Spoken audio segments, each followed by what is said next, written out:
Assalamualaikum warahmatullahi wabarakatuh. Selamat pagi untuk seluruh kerabat Realita dimanapun Anda berada. Saya Dia Clarissa kembali menyapa Anda kerabat tentunya dalam rangkaian program Talk Show edisi hari ini di Talk Show Smart Health edisi Jumat 24 Oktober 2025. Dan seperti biasa selama formasi 1 jam ke depan kita akan menemani kerabat Realita dengan berbagai diskusi dari dunia kesehatan yang sayang sekali tentunya untuk kerabat Realita lewatkan. Untuk kerabat Realita dimanapun Anda berada, selain bisa disimak di frekuensi 89.1 Realita FM, siaran kami juga bisa Anda saksikan kerabat di streaming YouTube dan TikTok kami di Realita Official. Ya, kita ucapkan selamat pagi dan selamat bergabung tentunya untuk seluruh kerabat Realita dimanapun Anda berada pada pagi hari ini. Program Talkshow Smart Health ini punya tema tentang Dokter Indonesia dari Rakyat untuk Rakyat, 75 tahun ID berkarya membangun kesehatan bangsa. Ya, untuk kerabat Realita yang saat ini menyimak via streaming YouTube dan TikTok kami bisa menuliskan berbagai pertanyaan juga berkaitan dengan tema yang pada pagi hari ini juga kita sudah bersama dengan Dr. Fairuz, spesialis neurologi selaku Kepala Instalasi Rawat Inap RSUD Smart Pamekasan. Kita sapa dulu Dr. Fairuz di studio. Assalamualaikum, selamat pagi dokter. Waalaikumsalam, selamat pagi Mbak Ayu. Bagaimana kabarnya hari ini dokter? Alhamdulillah luar biasa. Alhamdulillah. Terima kasih dokter sudah hadir pada pagi hari ini. Kita punya tema tentang Dokter Indonesia dari Rakyat untuk Rakyat dan 75 tahun ID berkarya membangun kesehatan bangsa. Ya dokter, kita mulai dari sebenarnya ID ini apa sih? Kita tahunya kan ID ini salah satu himpunan atau komunitas ya, bisa dikatakan bahwa ini isinya dokter-dokter di seluruh Indonesia. Nah, seperti apa ini dok? Mungkin bisa dijabarkan ID secara umum khususnya di Kabupaten Pamekasan. Baik, terima kasih atas pertanyaannya Mbak Ayu. ID itu merupakan kepanjangan dari Ikatan Dokter Indonesia, di mana sudah berdiri sejak 75 tahun yang lalu. Jadi zaman dulu selain dari organisasi profesi juga memberikan semangat untuk perjuangan kemerdekaan, kemudian untuk pelayanan terhadap rakyat Indonesia. Seiring berjalannya waktu, ID itu merupakan tempat wadah untuk melindungi dokter, untuk mengembangkan profesi, untuk melakukan kegiatan sosial masyarakat, serta untuk menentukan arah kebijakan-kebijakan pemerintah yang bermanfaat bagi dokter maupun masyarakat Indonesia pada umumnya.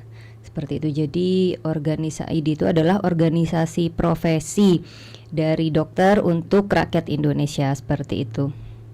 Ya, untuk sekarang dokter mungkin bisa disampaikan berapa sih anggota ID secara umum di Kabupaten Pamekasan?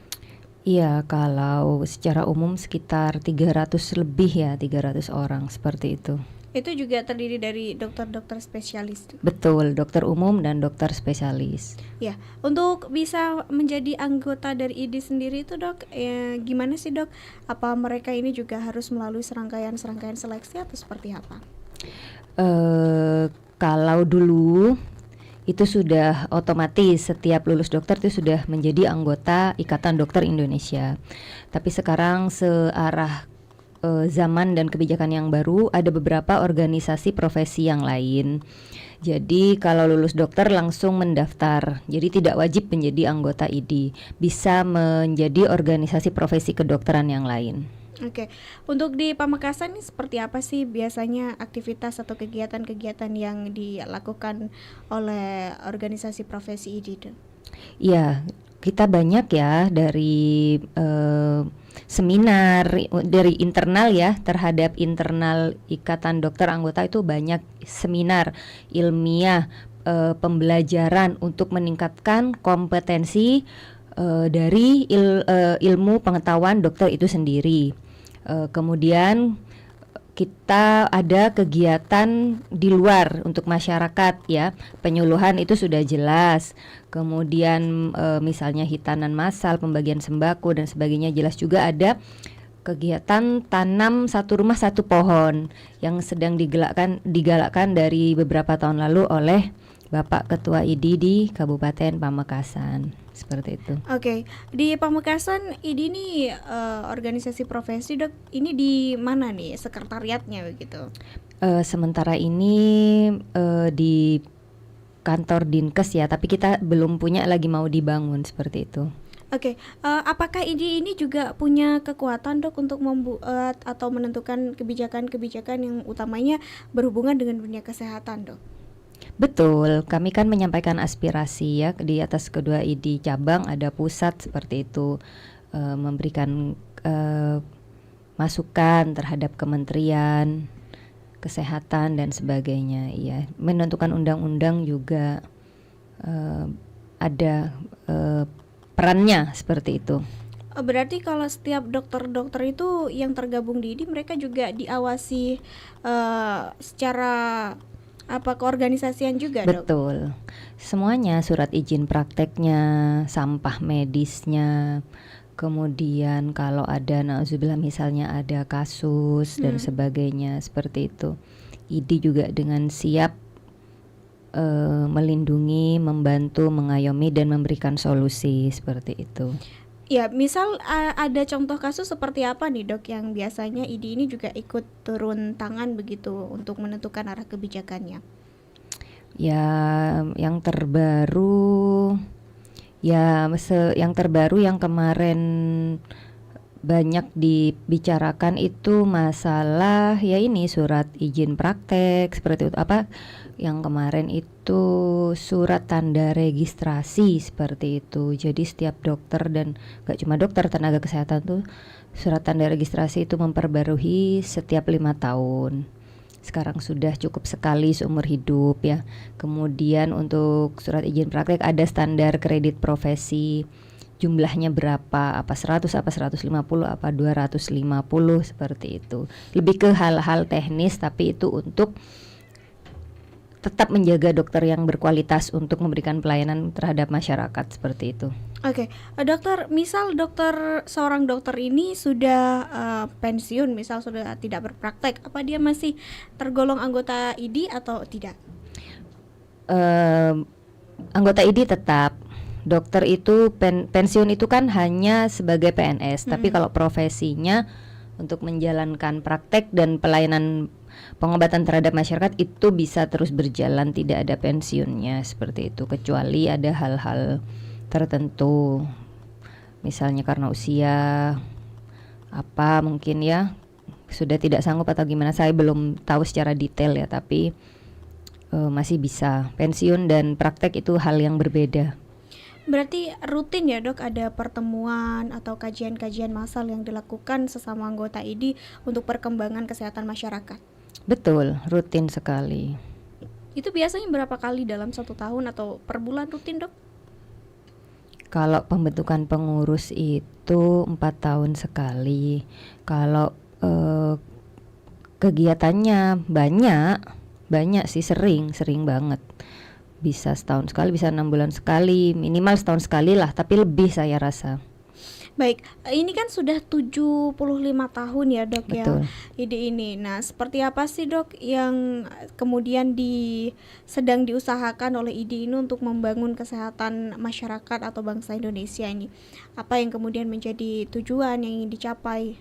Betul, yang sekarang menjadi tujuan baik dari ID maupun pemerintah adalah preventif ya, atau pencegahan masyarakat untuk pencegahan masyarakat agar tidak sakit gitu.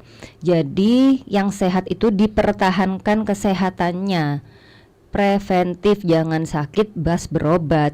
Kita masih sehat ini dijaga, jangan merokok, batasi garam, batasi gula, olahraga, makan sayur buah. Bahkan yang terbaru Kementerian Kesehatan sampai mengadakan gratis cek kesehatan pada saat ulang tahun seperti itu. Saking pengennya masyarakatnya tuh jangan sakit, sehat aja gitu loh, kesehatannya dijaga. Jadi lebih ke usaha preventif, promosi kesehatan, jangan sampai sakit seperti itu. Baik, mengenai promosi kesehatan ini dok, nah ada cek kesehatan gratis juga yang biasa dilakukan oleh ID ketika ulang tahun. Apa ini juga ada di Pamekasan? Ada. Mungkin bisa disampaikan ke masyarakat kapan ini dok? Kemarin kita sudah mengadakan ya sekitar ya bulan yang lalu kayaknya ya, sebulan yang lalu itu ada baksos, ada senam bersama, ada cek kesehatan gratis gitu. Banyak kok, ada olahraga lari bersama. Banyak sering, lumayan sering. Tinggal mungkin ikuti sosial medianya, bisa mungkin ID Pamekasan seperti itu. Iya, apakah ID ini juga terafiliasi dengan Dinas Kesehatan setempat, Dok? Ya kita saling mensupport. Kalau di bawahnya langsung sih tidak gitu, tapi kan Dinas Kesehatan ketuanya itu kan Dinkesnya kan dokter. Ya saling mendukung lah untuk kebaikan kita semua. Oke, mungkin bisa disampaikan pengurus inti dari ID Pamekasan di periode ini, Dok. Ketuanya itu dokter, bentar ya.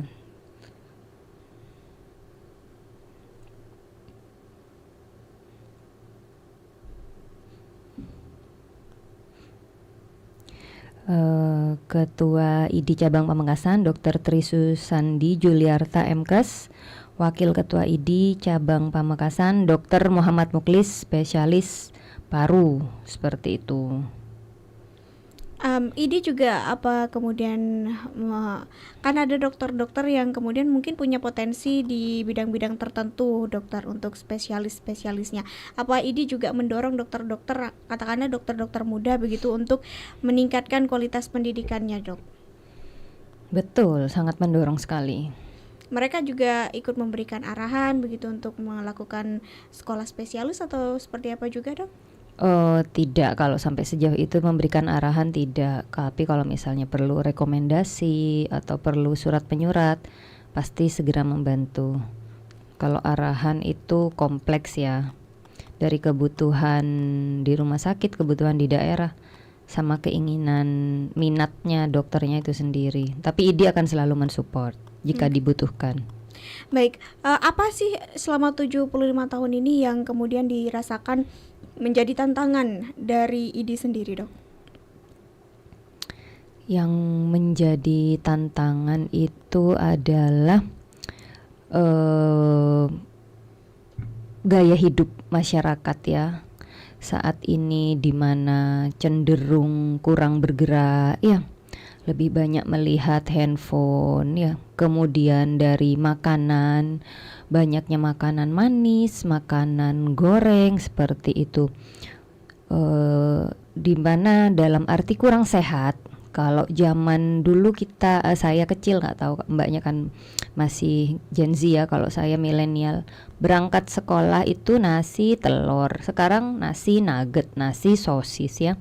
Dari hal itu aja sudah kurang sehat. Itu tantangannya, perubahan pola hidup masyarakat, lifestyle-nya semakin tidak sehat seperti itu.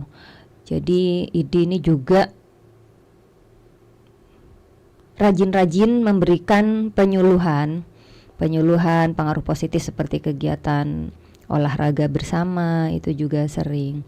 Tantangan yang kedua, di tantangan era media sosial ya, harus lebih banyak melakukan kegiatan secara media, baik dari YouTube, mungkin Instagram, TikTok, penyuluhan agar pesan dari dokter-dokter untuk kesehatan masyarakat itu lebih tersampaikan, seperti itu. Oke, dokter, apa ada juga kerjasama yang dilakukan oleh ID dengan pemerintah ataupun dengan organisasi-organisasi lain yang berkaitan dengan dunia kesehatan masyarakat juga, Dok? Yang dilakukan oleh ID ya, dengan pemerintah ada banyak, seperti dengan Dinkes, dengan rumah sakit, itu kan instansi pemerintah melakukan seminar kesehatan, penyuluhan, bantuan sosial, bakti sosial, seperti itu. Itu juga salah satu hal-hal sosial yang dilakukan oleh ID ya, Dok. Betul. Ya. Nah, untuk masyarakat ini, Dok, apa juga bisa mendapatkan layanan konsultasi gratis ini juga dari ID, Dok? Tidak. Jadi ya dari instansi pekerjaan dokternya masing-masing. Kalau konsultasi kan dokternya itu semua anggota ID. Jadi kalau pengen konsul langsung ke dokter puskesmas, dokter rumah sakit, dokter praktek, langsung menemui dokternya, tidak ke ID gitu, ke anggota ID ya dokternya itu gitu. Oke, dokter selain sebagai pengurus atau anggota dari ID juga Betul. merupakan kepala instalasi rawat inap RSUD Smart Pamekasan. Nah, ini mungkin kita akan sedikit membahas tentang bagaimana Dokter Fairuz ini juga sebagai kepala instalasi rawat inap di RSUD Smart Pamekasan. Ini kan rumah sakit plat merah ya, Dok. Betul.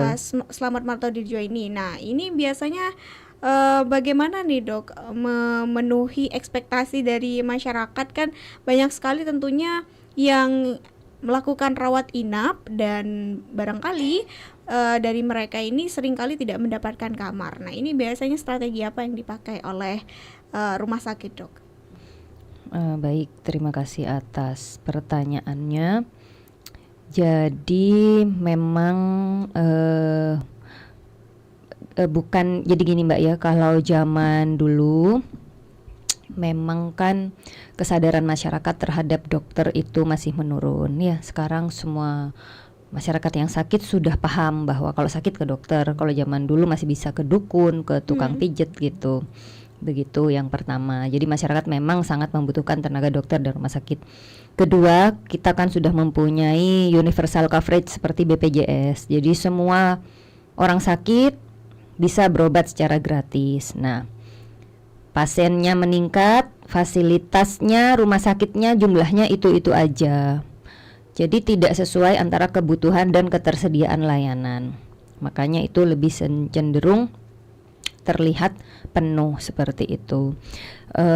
Kalau di rumah sakit Smart sendiri kita sudah tempat tidurnya itu sebanyak 241 ya. Kalau yang total itu 241, di mana kelas utamanya ada 19. Dan kamar di Rumah Sakit Slamet Martodirjo ini rawat inapnya itu sudah sesuai dengan KRIS rumah sakit yang itu merupakan standar dari BPJS. Jadi kelas rawat inap standar rumah sakit, sebuah kebijakan baru pemerintah untuk standarisasi fasilitas rawat inap peserta jaminan kesehatan nasional yang mengganti seluruh sistem kelas 1, 2, 3 dengan tujuan menyamakan kualitas layanan rawat inap di seluruh Indonesia. Jadi di kita itu sudah mengikuti standar dari nasional, dari jarak antar pasien, dari fasilitas pendingin ruangan, fasilitas kamar mandi, fasilitas memanggil perawat seperti itu. Dan kalau di Smart ini ketersediaan tempat tidurnya bisa diakses secara online, bisa dilihat secara online seperti itu. Oke, untuk ruang rawat inap ini sendiri Dok di RSUD Smart terbagi atas kategori apa saja Dok? Atau ada klaster-klaster lah begitu? Terbagi dari kategori utama, kelas dan non kelas ya. Yang utama itu yang VIP. Ada 19 kamar. Kalau yang dari intensif itu ada 33 ya, termasuk HCU dan ruang isolasi.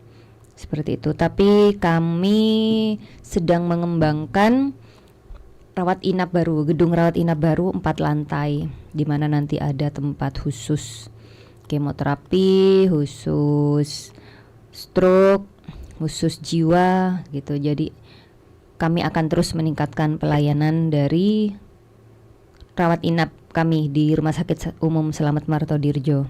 Oke, dari gedung baru yang kemudian dibangun itu Dok, ada beberapa kan yang kemudian dibangun begitu untuk rawat inap baru. Nah, ini bagaimana perkembangan atau progresnya sekarang Dok?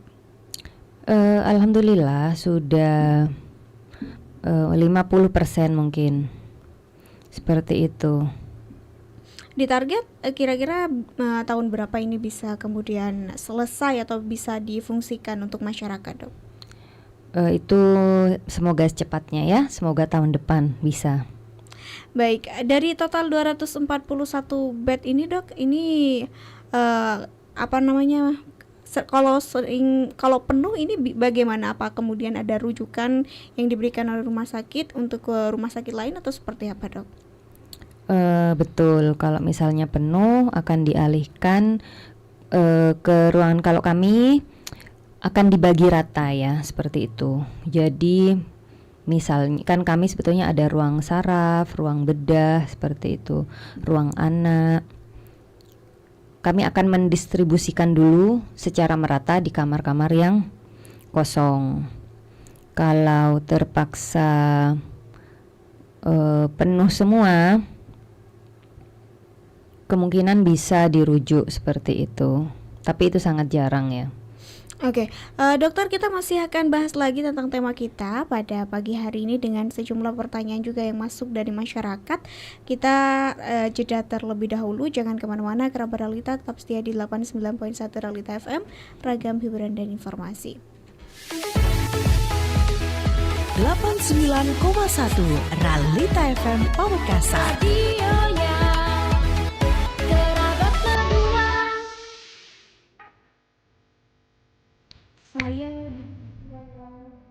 Ayo masyarakat Pamekasan, manfaatkan Mall Pelayanan Publik Kabupaten Pamekasan, pusat pelayanan terpadu untuk masyarakat yang lebih mudah, cepat, dan nyaman. Di sini, masyarakat bisa mengakses berbagai layanan publik dalam satu tempat, mulai dari pelayanan administrasi kependudukan, perizinan berusaha, pembayaran pajak daerah, layanan perbankan, PDAM, POS, perpanjangan STNK, perpanjangan SIM, sertifikasi halal, konsultasi hukum, dan layanan lainnya. Semua layanan tersedia dalam satu gedung yang representatif, ramah, dan modern. Tujuan kami adalah memberikan pelayanan yang transparan, efisien, dan terintegrasi demi mendukung terciptanya tata kelola pemerintahan yang baik sekaligus memberikan kemudahan bagi seluruh masyarakat Kabupaten Pamekasan. Mari bersama-sama memanfaatkan fasilitas Mall Pelayanan Publik ini. Mudah,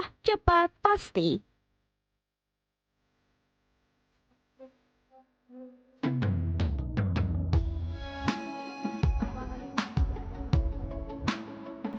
Komisi Pemberantasan Korupsi atau KPK kembali melaksanakan survei penilaian integritas SPI untuk pemerintah Kabupaten Pamekasan tahun 2025 yang akan berlangsung selama periode 1 Agustus sampai dengan 31 Oktober 2025 dengan cara responden menerima WA Blast dari KPK.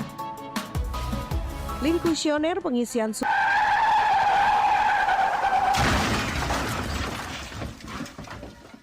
Assalamualaikum warahmatullahi wabarakatuh.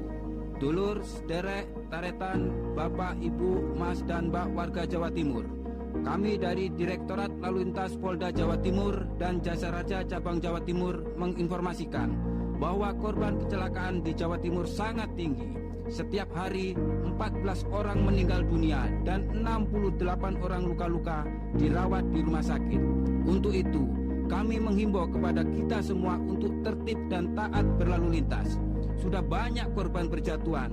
Sebagian besar korban meninggal dunia adalah tulang punggung keluarga yang berdampak menimbulkan pemiskinan. Marilah kita menjadi pelopor keselamatan berlalu lintas. Jadikan keselamatan sebagai kebutuhan. Keselamatan nomor 1. Iklan layanan masyarakat ini disampaikan oleh Jasa Harja Pamekasan.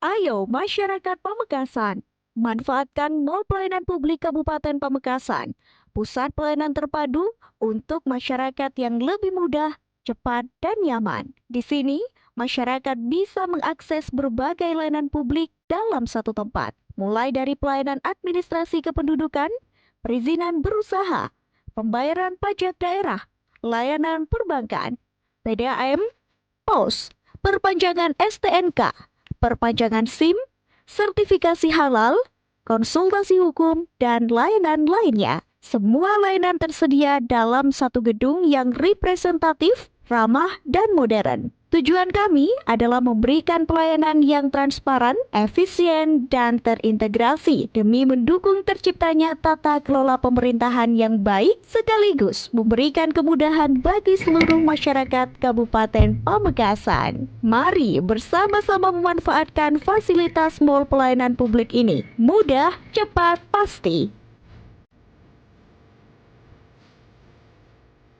Masih di Pecar Luaskan di Jalan Pawang Praja 03 Pamekasan, Madura, Jawa Timur. Terima kasih kerabat untuk kebersamaannya karena masih setia bersama dengan Ayudia Clarissa di 89.1 Realita FM, meragam hiburan dan informasi. Kita masih bersama dalam rangkaian program Talk Show Smart Health edisi hari ini dan masih dengan tema Dokter Indonesia dari Rakyat untuk Rakyat, 75 tahun ID berkarya membangun kesehatan bangsa. Masih bersama dengan narasumber kita di studio ada Dr. Fairuz, spesialis neurologi yang merupakan salah satu anggota atau pengurus ID Pamekasan dan juga Kepala Instalasi Rawat Inap RSUD Smart Pamekasan. Ya dokter, kita izin bacakan beberapa komentar yang masuk ke akun YouTube dan TikTok kami. Ini dari sejumlah masyarakat yang juga ingin bertanya langsung pada pagi hari ini. Ada dari akun Andi Arif. Ini bertanya, dokter, jika masih banyak dokter yang tidak bagus dari segi pelayanan dan terkesan menakuti, nah ini seperti apa tindakan dari ID sendiri? Silakan dok. Baik, terima kasih pertanyaannya. Saya rasa tidak ada dokter yang menakuti ya. Cuma di zaman sekarang kami harus memberikan penjelasan sedetail-detailnya. Misalnya mau operasi, keuntungan yang didapat pasien apa, kesembuhannya apa aja, kemudian risiko operasinya apa aja, seperti itu. Jadi itu bukan menakuti mungkin ya, itu hanya memberikan penjelasan secara detail tentang tindakan atau prosedur medis yang diberikan kepada pasien.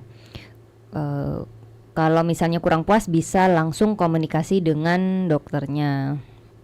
Okay. Apa yang ditakutkan itu apa gitu, yang dibilang menakuti itu apa, ini gimana dok, kenapa begini, seperti itu, langsung aja. Dan itu nggak bisa dilaporkan ke ID ya, itu terlalu superficial. Jadi itu hanya bisa perasaan subjektif saja, tidak objektif. Kesalahan dokter ya, seperti itu. Oke, biasanya ada strategi khusus tidak dok yang diberikan oleh dokter ketika memberikan sebuah analisis dari suatu penyakit kepada pasien? Kan kekuatan mental mereka kan nggak sama ya, ada yang bisa langsung nerima, ada yang kemudian masih takut. Betul. Kalau dari ilmu psikiatri kita breaking bad news ya. Pertama kita sampaikan dulu kebaikannya itu apa. Misalnya, alhamdulillah Bu, sekarang penyakitnya Ibu sudah ketahuan ini ya. Ini bisa sembuh, bisa diobati. Cuma ada nggak enaknya. Cara penyembuhannya misalnya melalui operasi, seperti itu. Jadi sampaikan berita baiknya dulu, kemudian berita yang kurang enaknya. Jadi jangan di jeleknya dulu di depan, berita baiknya dulu di depan. Pasiennya bisa sembuh, cuman operasi dulu. Kan operasi nggak enak ya, sembuh itu kan enak. Untuk kesembuhan melalui operasi, seperti itu. Oke, selanjutnya dokter, ini ada dari akun Steve Wong. Ini bertanya tentang apa saja sih dok program ID di Pamekasan yang selama ini dijalani begitu? Penyuluhan, kemudian pengabdian masyarakat, kemudian olahraga bersama, seperti itu. Promosi kesehatan, serta lebih ke internal ya, dari surat izin praktek, kemudian sampah medis dan sebagainya. Jadi menjaga kualitas dokternya itu sendiri yang lebih utama. Oke, selanjutnya dari akun Edi Santoso. Nah, apa jika terjadi kesalahan medis bisa melaporkan ke ID atau malpraktik ini bisa dilaporkan ke ID, dok? Pertama harus dipastikan dulu itu malpraktek beneran atau bukan. Jangan sampai itu hanya prasangka maupun fitnah, seperti itu. Karena malpraktek itu sangat fatal ya. Jarang sekali mungkin ya kalau zaman sekarang malpraktek itu. Jadi dipastikan itu tindakan malpraktek atau bukan. Kemudian kalau memang kurang puas, misalnya di fasilitas kesehatan kan sekarang sudah banyak, di puskesmas, di rumah sakit itu kan sudah ada survei kepuasan, aduan, langsung aja ke fasilitas kesehatannya disampaikan apa yang menjadi kendala ataupun keluh kesahnya, seperti itu. Baru dipastikan itu malpraktek atau bukan, seperti itu. Bertahap ya. Kalau memang benar-benar terjadi, misal malpraktik yang dilakukan oleh seorang dokter, itu sanksi yang dibebankan kepada dokter itu siapa yang memberikan, Dok?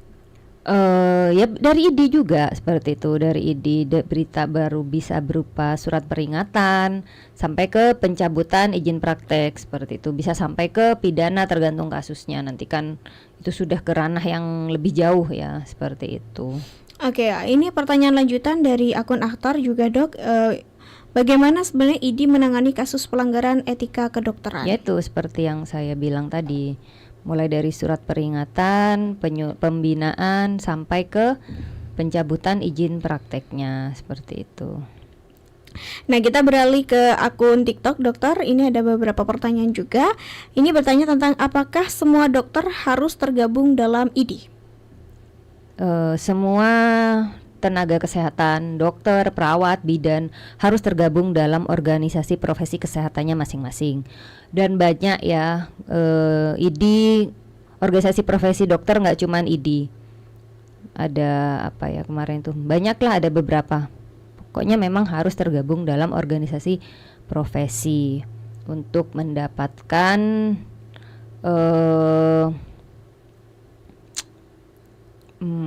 legalitas dan perlindungan, seperti itu. Oke, ini ada juga pertanyaan dari masyarakat. Ada tidak, Dok, program ID yang langsung kepada masyarakat? Ada pengabdian masyarakat, penyuluhan, seperti itu, pemeriksaan tensi, gula darah gratis. Oke, ada juga dari pertanyaan lainnya, apakah ada spesifikasi khusus untuk para dokter agar bisa tergabung menjadi anggota ID? Tinggal daftar aja sih, nggak ada spesifikasi khusus. Ini untuk dokter-dokter muda juga bisa, Dok, atau ada Langsung rentang? yang sudah lulus dokter, yang sudah memiliki sertifikat lulus kompetensi langsung. Tapi nggak daftar ID juga bisa, karena ada organisasi profesi yang lain ada. Selain ID juga ya, Ya, Dok? selain ID. Nah, ada juga pertanyaan, seberapa berperan sih, Dok, kesehatan jiwa dengan kesehatan fisik? Misalnya kalau dia pemarah bisa sering kena penyakit jantung. Sangat berpengaruh ya.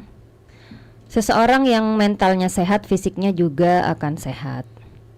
Kalau pasien itu sering depresi, bisa darah tinggi, bisa asam lambung, seperti itu. Bahkan bisa juga bunuh diri. Penting sekali dan sangat berhubungan.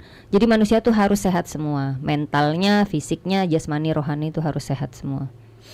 Jangan sering overthinking ya, Dok ya. Ini berpengaruh berarti ya kalau keseringan berpikiran yang jelek misal begitu. Betul, sangat berpengaruh. Tidak boleh berpikiran jelek, harus berpikiran positif selalu. Nah, selanjutnya dari Pak Amir di Rekere yang bercerita, ini Dok punya kartu sehat tapi nggak bisa digunakan. Nah, ini gimana caranya untuk bisa digunakan dan dibawa ke puskesmas muncul tidak ditanggung? Ya mungkin kalau memang ini penerima bantuan iuran dari pemerintah yang dibayarin pemerintah, mungkin bisa ditanyakan ke aparat desanya sampai ke dinas sosial. Tapi kalau misalnya yang bayar pribadi, silakan dicek sudah bayar atau belum, gitu aja. Dokter, ada juga pertanyaan, kenapa kalau pakai BPJS kok pelayanannya beda? Nah, ini juga pasti banyak pertanyaan juga, Dok, yang disampaikan oleh masyarakat. Tidak ada bedanya, sama semua. Dari segi obat dan juga kamar Sama semua. Obat, kamar, dokternya, perawatnya, sama semua. Itu hanya prasangka saja. Sama semua, dan alhamdulillah sudah banyak bermanfaat sih BPJS ini untuk masyarakat. Oke, dokter sebagai kepala instalasi rawat inap juga di Rumah Sakit Smart, apa ini, Dok, yang kemudian seringkali menjadi tantangan atau hambatan begitu dalam melaksanakan tugas, Dok? Baik dari segi infrastruktur atau segala macam yang mungkin selama ini dirasakan, Dok. Yang sering menjadi tantangan itu ya, maksudnya pasiennya banyak, sementara kamarnya ini kadang terbatas. Itu yang menjadi tantangan. Untuk kelas sendiri di Smart ini terbagi dari kelas apa aja, Dok? Ada kelas dan non kelas. Yang kelas itu 1, 2, 3, yang non kelas itu ada kamar VIP maupun ruang intensif maupun isolasi.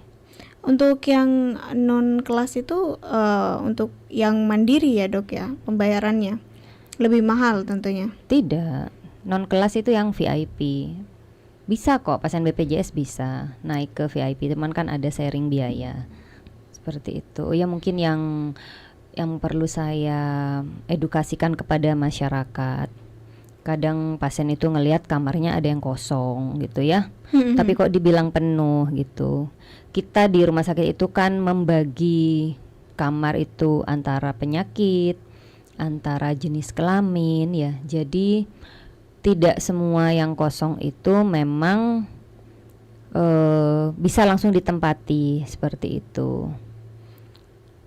Oke, dokter, ini misal dalam suatu kayak COVID kemarin ataupun kayak kemarin ada banyak sekali kasus-kasus seperti campak. Nah, ini pasti kan lonjakan pasien terjadi dan untuk pasien yang rawat inap juga pastinya meningkat. Nah, ini bagaimana dok mengatur begitu supaya ketersediaan kamar ini juga bisa terpenuhi untuk pasien-pasien yang akan rawat inap ini? Betul, itu sudah kebijakan tingkat tinggi ya. Kalau seperti itu dari Dinas Kesehatan, dari Direktur.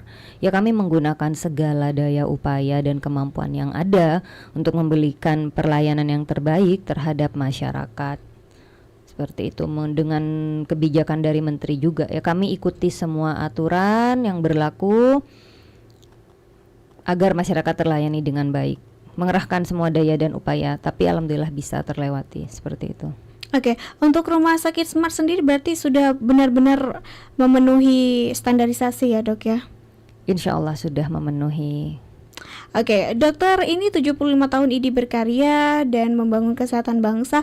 Harapannya ini seperti apa sih dok, dari dokter selaku anggota atau pengurus ID juga, supaya kemudian bisa lebih punya peranan yang lebih vital kepada masyarakat dalam kesehatan masyarakat? Harapannya masyarakat Indonesia semakin sehat dari mental maupun fisiknya, sejahtera, bahagia, adil, makmur ya, baik dari masyarakatnya maupun dari dokternya, semua bahagia, sejahtera, adil dan makmur agar semakin sehat seperti itu. Ada yang mau disampaikan dokter kepada masyarakat untuk kemudian berkaitan dengan bagaimana tema kita pada pagi hari ini? Sebagai ini jujur dari pengalaman saya pribadi ya, setiap hari menangani pasien kepada bapak-bapak, ibu-ibu, adik-adik, tolong jangan terlalu mengikuti nafsu ya. Nafsu makan, nafsu mager, nafsu sosmed ya. Semua makanan yang kelihatan enak itu tapi tidak sehat itu ditahan. Gantilah dengan makanan yang sehat. Semua yang enak, mager, main game, nonton handphone, rebahan gitu, itu dilawan. Gantilah dengan olahraga. Karena mencegah sakit lebih baik daripada mengobati. Mari mulai sekarang kembali ke real food, hindari proses food, rutin olahraga, rutin cek kesehatan ya, terutama yang sudah umur 30 tahun ke atas, cek tensi, cek gula, seperti itu, agar tidak terjadi penyakit yang berat. Kemudian kalau sakit menemui dokter, jangan baca Google terus mendiagnosis sendiri, mengobati sendiri, jangan ya dek ya. Lebih baik ke tenaga kesehatan. Kemudian jika ada informasi mitos seperti obat-obat di TikTok, obat-obat di Shopee yang belum jelas kandungannya apa, manfaatnya aja, jangan asal minum ya, takutnya itu malah berbahaya. Karena sosmed ini informasinya sangat luas, jangan langsung percaya. Oh ini obat, ini mencegah kencing manis dari ekstrak kumis kucing, jangan ya, jangan. Lebih baik konsultasi ke dokter, minum bidang kesehatan, menyaring informasi yang bermanfaat agar kita bisa sehat mental dan fisik, jasmani dan rohani agar bisa berkarya untuk keluarga maupun nusa dan bangsa agama. Oke, sebenarnya dok, rutin cek kesehatan itu bisa dilakukan berapa kali sih dok dalam satu tahun? Setahun sekali. Kalau gigi 6 bulan sekali. Oke, Dokter Fairuz, spesialis neurologi, terima kasih untuk kehadirannya pada pagi hari ini dengan tema yang luar biasa, juga memperingati bagaimana hari 75 tahun IDI berkarya membangun kesehatan bangsa. Terima kasih dokter untuk beberapa penjelasan dan juga berbagai materi yang sudah disampaikan pada pagi hari ini. Dan ini juga menjadi akhir kerabat dalam kebersamaan kita di program Talkshow Smart Health edisi hari ini bersama saya juga Yudia Clarissa. Dan terima kasih untuk kebersamaannya. Saya Yudia Clarissa pamit undur diri. Stay healthy dan keep positif. Wassalamualaikum warahmatullahi wabarakatuh.